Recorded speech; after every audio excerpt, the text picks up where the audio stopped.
setting the record straight on slander and hypocrisy in the Roane County Republican Party. It's astonishing how low some will go to avoid accountability. Let's address the elephant in the room. Slander, by definition, involves spreading false statements. And no matter how badly certain individuals in the Roane County Republican Party want to redefine the word, truth cannot and will never be slander. Their pathetic attempt to twist the facts only reveals the desperation of those clinging to whatever status quo's left. The facts I laid out in my op-ed were not some personal vendetta. They were based on the party's own bylaws, which, by the way, were blatantly ignored. If anyone is guilty of misconduct, it's not me.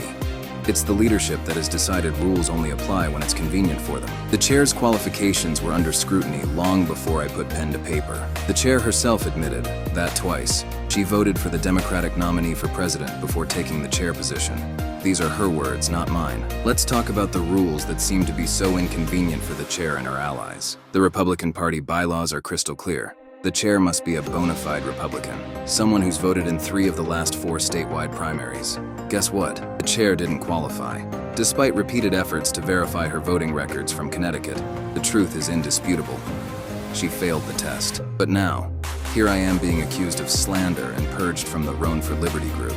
What a convenient way to avoid facing reality. What's really going on here is obvious. They're labeling the truth as slander because it's too uncomfortable to face. The truth hurts, especially when it exposes the hypocrisy and incompetence of those in charge. So, rather than own up to their failures, they're attacking the messenger. Let's fast forward to the last Republican Party meeting in October at the Kingston Community Center. The chair's voting history was questioned again. And in front of witnesses, she admitted to voting Democrat before becoming chair, all before raising her voice at the few with a backbone that dared to question her record, as one who is serious about protecting their party would do. Yet she continues to wield the bona fide Republican standard like a weapon against others. This level of hypocrisy would be laughable if it weren't so damaging. The message is clear. The rules don't apply to her, and the truth is now classified as a lie. This is not about personal grudges. This is about enforcing the rules equally. Rules that are supposed to be the foundation of that party. If the chair is willing to ignore the rules to benefit herself, what's stopping her from bending them further down the line? The leadership's selective enforcement is a slippery slope that opens the door to further abuse and corruption. Let's call this what it is: authoritarianism disguised as party unity.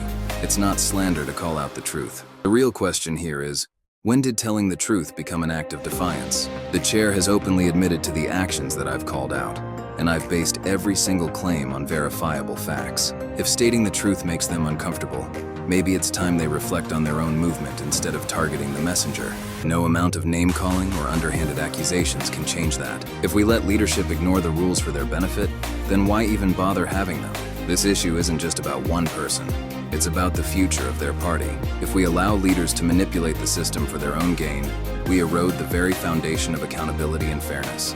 This is not leadership. It's tyranny in its earliest form, and if they think for one second that real leadership would stand by while they strip away the integrity of their own party, they're mistaken. So, let's drop the charade. This is not about slander, it's about the uncomfortable truth. And I will not back down from holding leadership accountable, no matter how many baseless accusations they throw my way.